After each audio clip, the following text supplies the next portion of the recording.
कैसे हैं। Exam corner Patna channel पे स्वागत है। आपका जितना भी डाउट होगा ग्राम कचहरी के फॉर्म भरने से संबंधित और साथ साथ चयन प्रक्रिया से संबंधित और साथ साथ फाइनल मेरिट लिस्ट कब तक जारी किया जाएगा, सारा जानकारी हम आपको इसी वीडियो के माध्यम से देंगे। ध्यान से हम एक बात बता देते हैं। मेरे पास जो पर्सनली मैसेज कर रहे थे कि सर इसमें अदर स्टेट वाले भर सकते हैं या नहीं, आपका जो है सुधार का मौका दिया जाएगा या नहीं, या अंतिम तिथि में विस्तारित किया जाएगा या नहीं, और साथ साथ चयन प्रक्रिया क्या होगा। अब बहुत सारे अभ्यर्थी इंटर वाले लड़का मेरे पास फ़ोन कर रहे थे कि सर जो जिसका इंटर रहेगा वो क्या करेगा। सिर्फ इंटर अगर मेरे पास किए हुए हैं, अगर हम इंटर पास हैं तो क्या हम आपको ग्राम कचहरी सचिव बन सकते हैं या नहीं बन सकते हैं, सारा जानकारी हम आपको इस वीडियो के माध्यम से हम देंगे। लेकिन वीडियो को पूरा ध्यान से देखिएगा और शपथ पत्र को लेकर के भी हम अपडेट आपको देंगे, तो सारा बता देंगे। अगर ये वीडियो को देख लीजिएगा तो फिर आपको कोई भी डाउट नहीं रहेगा। और अंतिम तिथि विस्तारित होगा कि नहीं, सुधार का मौका मिलेगा कि नहीं, मतलब सारा जानकारी हम आपको इस वीडियो के माध्यम से हम देने वाले हैं। लेकिन ध्यान से देखिएगा क्योंकि ये वीडियो जो है बहुत ज़्यादा इंपॉर्टेंट है, क्योंकि इसके बाद जो है आपका फाइनल आपका मेरिट लिस्ट कब आएगा इसका तो हम बताएंगे ही बताएंगे। और जो आपका पंचायती राज का बहाली आने वाला है, लगभग 8 बहाली आने वाला है। अभी तो 2 ही आया है, एक न्याय मित्र का आया है, ग्राम कचहरी का आया है। तो और सब जो बहाली आएगा उसके बारे में अपडेट हम आपको बताएंगे, तो ध्यान से देखिएगा, है ना। तो स्टार्ट करते हैं। तो पहला चीज़, उम्र को लेकर के बहुत सारे अभ्यर्थी बोल रहे थे कि उम्र को लेकर के सर क्या एज को बढ़ाया जाएगा। तो जो एज दिया गया है 37 साल 40 साल, और जब से फॉर्म स्टार्ट हुआ है भरने के लिए उसी उम्र पे जो है आपको भरना है। तो पहला डाउट तो क्लियर हो गया। मतलब 37 साल से अधिक उम्र वाले माने अनारक्षित वाले अभ्यर्थी, यहाँ ध्यान दीजिएगा, बहुत धीरे धीरे हम इसलिए बता रहे हैं क्योंकि आपको समझ में आए। तो आपका जो बताया गया है 37 साल, तो 37 साल ही उम्र रहेगा। इसमें उम्र में जो है आपका अभी कोई संशोधन नहीं किया गया है, उसमें बढ़ाया नहीं गया है। तो जो उम्र है, तो जो आपका उम्र 37 साल है इतना ही रहेगा। हाँ, आप अगर आप ओबीसी कैटेगरी के हैं या पुरुष हैं महिलाएं हैं तब आपको 40 साल होगा। लेकिन अगर ऐसे आप जनरल कैटेगरी के आप हैं पुरुष हैं तो आपको कितना होगा, तो आपको 37 साल ही उम्र होना चाहिए, है ना। तो आप समझ गए। लेकिन महिलाओं का जो है 3 साल का छूट दिया गया, उसको 40 किया गया है। तो पहला तो उम्र को लेकर के आपका डाउट क्लियर हो गया। अब बताते हैं दूसरा चीज़, शपथ पत्र को लेकर के बहुत सारे अभ्यर्थी बोल रहे हैं कि शपथ पत्र कैसे बनेगा। तो देखिए, शपथ पत्र जो है इसमें पीडीएफ फॉर्मेट में क्या करना है, तो पीडीएफ फॉर्मेट में यहाँ पे डालना है। तो पीडीएफ फॉर्मेट डालना है। तो 100 रुपया का जहाँ पे ज़मीन रजिस्ट्री होता है वहाँ पे जाइएगा, 100 रुपया का मिलेगा शपथ पत्र, ठीक है। उस पर सारा चीज़ लिख करके, एक टिकट 25 रुपया का लगेगा, नोटरी से साइन करवा करके उसी को क्या करना है, तो पीडीएफ फॉर्मेट में जमा कर देना है। समझ गए बातों को। तो शपथ पत्र जहां आपका घर है उसी जिला से भरना। ऐसा नहीं है कि शपथ पत्र जो है कहीं और से भर दिया, ऐसा कुछ भी नहीं है। आप फॉर्म कहीं और से, हम सारा बताते हैं आपको कि दूसरा जिला से आप भर सकते हैं फॉर्म कि नहीं भर सकते हैं, सारा जानकारी हम आपको इस वीडियो के माध्यम से हम देंगे। पहले ध्यान से देखिएगा। तो पहले शपथ पत्र को लेकर क्या है कि शपथ पत्र कहाँ बनाए, तो जिस जिला में आपका परमानेंट घर है, ठीक है। अगर आपका पटना जिला में परमानेंट घर है, मतलब पटना जिला के आप निवासी हैं, निवासी की बात बोल रहे हैं, अगर आप पटना जिला के निवासी हैं तो पटना जिला में ही अपना शपथ पत्र बना लीजिएगा। शपथ पत्र कैसे बनाना है बता दिए कि जहाँ पे ज़मीन रजिस्ट्री होता है वहाँ पे जाना है, 100 रुपया का मिलेगा शपथ आपका। उसको फिर उस पर सब कुछ लिख करके, स्टाम्प पे सब कुछ लिख के शपथ पत्र पे, फिर उस पर नोटरी से साइन करवा करके टिकट साट दीजिएगा। और उसी का पीडीएफ फॉर्मेट है क्या करना है, तो पीडीएफ फॉर्मेट में वहाँ पे आपका अपलोड करना है, ठीक है। तो शपथ पत्र तो बता ही दिया, जौन जिला से आप हैं वही जिला से शपथ पत्र भर सकते हैं। अब दूसरा जानकारी, एक यहाँ ध्यान देना है बात, क्योंकि हम सारा चीज़ बता देंगे, सारा डाउट ही क्लियर कर देंगे आपका। अब बहुत सारे अभ्यर्थी पूछ रहे हैं, दूसरा सवाल है कि क्या हम सर अदर डिस्ट्रिक्ट से फॉर्म अप्लाई कर सकते हैं कि नहीं। मतलब कहने का मतलब हुआ कि आप अलग जिला से, मतलब जो गृह जिला है, अगर बाय द वे मेरा गृह जिला पटना हुआ, ठीक है, तो हम पटना के बाद जो है और जो जिला है आपका मधेपुरा, सिवान, अररिया, छपरा, नालंदा, नवादा, तो और सबसे फॉर्म अप्लाई गया, तो और हम किसी जिला से फॉर्म अप्लाई कर सकते हैं कि नहीं कर सकते हैं। तो आप सभी जिला से फॉर्म अप्लाई कर सकते हैं, कोई रोक टोक इसमें नहीं है, बशर्ते यहाँ पे ध्यान रखिएगा कि सीट का संख्या होना चाहिए, इस बात को याद रखिए। तो आप किसी भी जिला से फॉर्म भर सकते हैं, ये बता दिए। शपथ पत्र को लेकर के हम सारा डाउट आपका क्लियर कर दिए।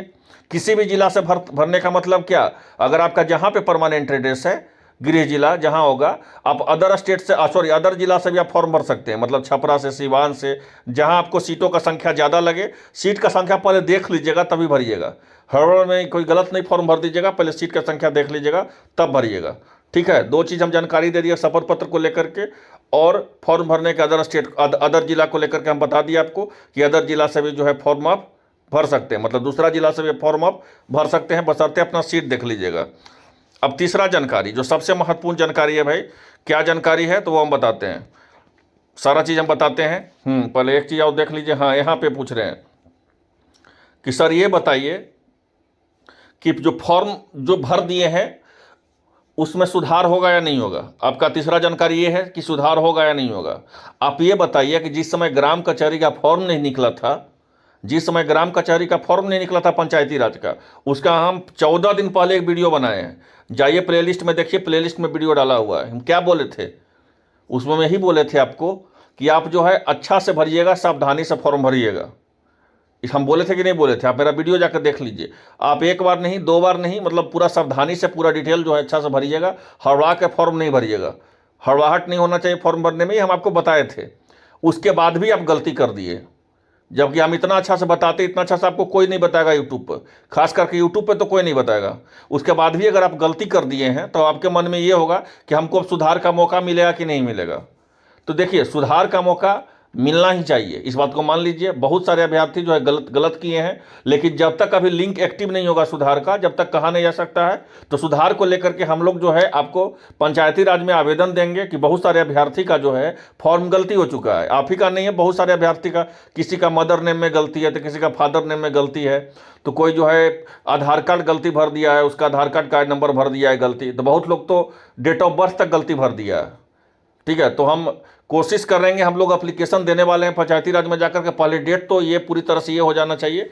तो आपको हम बता दिए कि आपका फॉर्म में अगर आप गलती भर दिए हैं तो उसका सुधार के लिए हम लोग एप्लीकेशन देने वाले हैं, और सुधार का जो है मांग भी करने वाले हैं। जितना भी है हम लोग मांग करने वाले हैं, जाकर के खुद एप्लीकेशन देने वाले हैं कि कम से कम 3 से 4 दिन के लिए पोर्टल खोलना चाहिए, खुला होना चाहिए, जिससे जो है अभ्यर्थी जो भी फॉर्म भरे होंगे, पुरुष हो चाहे महिला हो, वो फॉर्म को क्या कर सकते, तो क्या करें, तो वो सुधार कर सकते हैं। ठीक है, तो सुधार को लेकर के हम आपको बता दिए कि उसके लिए जो है आप इंतजार कीजिए, हम लोग लगे हुए हैं कि किसी तरह से सुधार के लिए आपको 3 से 4 दिन के भी अगर पोर्टल खुल गया तो आप सुधार कर सकते हैं। अब बहुत सारे अभ्यर्थी मेरे पास मैसेज कर रहे हैं, हम ये भी आपको जानकारी 10 से 15 दिन पहले हम दिए थे कि जब से फॉर्म और आपका आएगा और जब लास्ट डेट रहेगा, 16 जनवरी से आपका फॉर्म आने वाला था, लेकिन ये जानकारी मैं आपको कब दिया हूँ, तो ये जानकारी मैं आपको दिसंबर में ही दिया हूँ। अप्रोक्स 20 दिसंबर को ये जानकारी दे दिए थे आपको कि पहला आपका ग्राम कचहरी का वैकेंसी आने वाला है। ठीक है, अब एक महत्वपूर्ण चीज़ है छात्रों के बीच में है कि सर ये बताइए कि अंतिम तिथि विस्तारित होगा कि नहीं होगा। तो देखिए, अंतिम तिथि के भरोसे पे नहीं रहिए, सर्वर भी बहुत ज़्यादा इशू प्रॉब्लम है। ठीक है, हो सकता है कि 2 से 3 दिन जो है आपको अंतिम तिथि विस्तारित हो सकता है। इसमें हम 100% जो है आपको पूरी तरह से नहीं बोलेंगे, हम हो सकता है कि दावा बोल रहे हैं। इसका भी जो है हम लोग आवेदन 29 तारीख को देंगे, अभी नहीं देंगे। जब अंतिम तिथि का जब दिया जाता है, जब अंतिम तिथि होता है, तो अभी जो है आवेदन नहीं दे सकते हैं। 29 तारीख के अप्रोक्स में आवेदन देंगे कि जो है अंतिम तिथि को विस्तारित किया जाए, क्योंकि बहुत सारे अभ्यर्थी का नोटरी से कोई शपथ पत्र नहीं बना पाए हैं, तो कोई साइन नहीं करवा पाए हैं, तो किसी का जाति नहीं बना है, तो किसी का आय नहीं बना है, किसी का निवास नहीं बना है, तो किसी का जो है बहुत सारा सर्टिफिकेट में मतलब कि सर्टिफिकेट उनका नहीं आ पाया है। तो क्या कर सकते हैं, तो ऐसे परिस्थिति में हम लोग मांग करेंगे कि आपका अंतिम तिथि को विस्तारित किया जाए। अब सारा जानकारी, अब एक जानकारी हो गया, ये सारा चीज़ बता दिए। अब एक बहुत बड़ा जानकारी हम आपको देने वाले हैं।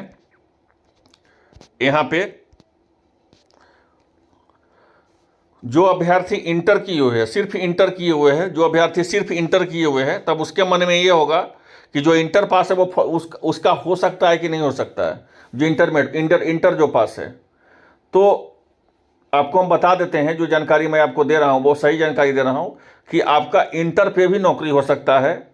लेकिन कहाँ पे नौकरी होगा, जहाँ पे जो है आपका आवेदन ना के बराबर हो, मतलब जहाँ पे 0% आवेदन है, और अगर वहाँ आप इंटरमीडिएट के अगर पास कर किए हुए हैं, और अगर वहाँ भी अब अगर आप फॉर्म भर दीजिएगा तो आपका वहाँ पे क्या हो सकता है, तो वहाँ पे जो है आपका सिलेक्शन हो सकता है, बशर्ते जो है आपका वैसा जगह को चयन कैसे करना है। तो वैसा जगह के चयन जो होता है जहाँ सीटों का संख्या बहुत ज़्यादा कम रहेगा, वहीं पे जो है आपको यहाँ पे जाइएगा। ठीक है, ये आपका जो है सारा टेलीग्राम पे तो हम डाले हुए हैं। मैं टेलीग्राम का लिंक जो है आपको डिस्क्रिप्शन बॉक्स में डाल देंगे, और वहाँ से कम्युनिटी पेज में भी डाल देंगे। वहाँ से क्या कीजिएगा भाई, तब जाइएगा, सबसे जहाँ पे कम सीट है, जहाँ पे सबसे कम सीट है, लोग जो है वहाँ पे फॉर्म नहीं भरेंगे, क्योंकि सभी दूसरा जिला से भी भर सकते हैं। तो वहाँ पे जाकर के क्या करना है, तो आपको आवेदन देना है ना। वहाँ पे जाकर के आवेदन देना है। वहाँ पे आपका जो है चांसेस बन सकता है आपका इंटर पास भी या ग्रेजुएशन पास भी। इस चीज़ को ध्यान रखिएगा, क्योंकि बहुत लोग जो है भाग रहे हैं दूसरा जिला में जहाँ पे सीटों का संख्या ज़्यादा है, लेकिन जहाँ पे सीटों का संख्या बहुत कम है, तो ऐसे जगह में अगर आप भरिएगा तो आपका यहाँ पे जो है क्या हो सकता है, तो आपका चांसेस जो है यहाँ पे बन सकता है। जैसे कि भागलपुर का उठा लिए है ना, तो ये भागलपुर का यहाँ पे देख लीजिए, ये बाय द वे कुछ जगह एग्जाम्पल दे रहे हैं, उदाहरण दे रहे हैं, याद रखिएगा। जैसे भागलपुर है, तो भागलपुर में जो है देखना है कि बिहपुर हो गया, आपका नारायणपुर हो गया, खरीफ हो गया, ठीक है। तो यहाँ पे देखना है कि आपका बैकलॉग रिक्तियाँ को देखिए यहाँ पे जोड़ा गया है कि यहाँ बैकलॉग रिक्तियाँ हैं, और अन्य को भी यहाँ पे जो है आपको लिया जाएगा। तो ऐसे जगह में अगर आपका है जहाँ पे सीटों का संख्या बहुत कम है, तो वहाँ पे अगर आप भरिएगा इंटरमीडिएट पास है, तो वहाँ पे भी आपका क्या हो सकता है, तो चांसेज हो सकता है। तो हम आपको सारा जानकारी हम आपको दे दिए। अब सबसे महत्वपूर्ण चीज़ कि सर ये बताइए कि इसका मेरिट कब तक आएगा। तो मेरिट लिस्ट को लेकर के जहाँ तक बात है, तो 29 जनवरी तक आवेदन होना है। अंतिम तिथि 29 जनवरी तक है ना। अब 29 जनवरी के बाद हम लोग जो मांग कर रहे हैं कि कम से कम 3 से 4 दिन बढ़ाना चाहिए और एडिट का मतलब सुधार का मौका देना चाहिए। अगर हम लोग के मांग पे पंचायती राज व्यवस्था की तरफ से या हम लोग जो आवेदन देंगे या जो ज्ञापन देंगे, अगर उसका स्थिति से अगर सब कुछ सही रहा, तो आपका इतना तो हम आपको बता ही दे सकते हैं, इसका एकदम मेरे बात को एकदम रामबाण रख के साबित कदम रख लीजिए, आपको फरवरी के ही लास्ट तक जो है आपका मेरिट लिस्ट आ जाएगा, इस बात को मान लीजिए। और उससे पहले ही आ जाएगा, मतलब आपको 20 से 25 फरवरी के अप्रोक्स आपका मेरिट लिस्ट आ जाएगा, जो मुझे जानकारी मिली है सोर्स के द्वारा कि आपका 20 से 25 फरवरी तक जो है आपका मेरिट लिस्ट आने का संभावनाएं हैं। ठीक है, तो सारा डाउट हम आपको क्लियर कर दिए कि क्योंकि अभी भी बहाली जो है आपका पंचायती राज में करीब करीब जो है 15,000 प्लस पदों का होना है। कितना होना है, तो 15,000 प्लस पदों का बहाली होना है। कितना होना है, तो 15,000 प्लस पदों का, जिसमें 11,000 जो है कॉन्ट्रैक्ट पर रहेगा संविदा पे, जबकि 4,000 जो रहेगा क्या रहेगा, तो परमानेंट रहेगा, है ना। तभी संविदा का आपका बहाली देखने को मिला है, ग्राम कचहरी का और न्याय मित्र का। अभी और सारा वैकेंसी आने वाला है, तो जैसे ही वैकेंसी आएगा सबसे पहले आपको, जैसे ग्राम कचहरी का और न्याय मित्र का सबसे पहले हमारे चैनल पे बताया गया, उसी तरह जो है फिर आपको सबसे पहले मेरे ही चैनल पे बताया जाएगा। चैनल पे जो नए रहिएगा चैनल को सब्सक्राइब कर लीजिए, क्योंकि एक एक अपडेट आपको बताया जाएगा। पंचायती राज से संबंधित कोई भी अपडेट होगा तो सबसे पहले आपको इसी चैनल के माध्यम से बताया जाएगा। तो फिलहाल के लिए इतना ही, तो मिलते हैं नेक्स्ट वीडियो में। धन्यवाद।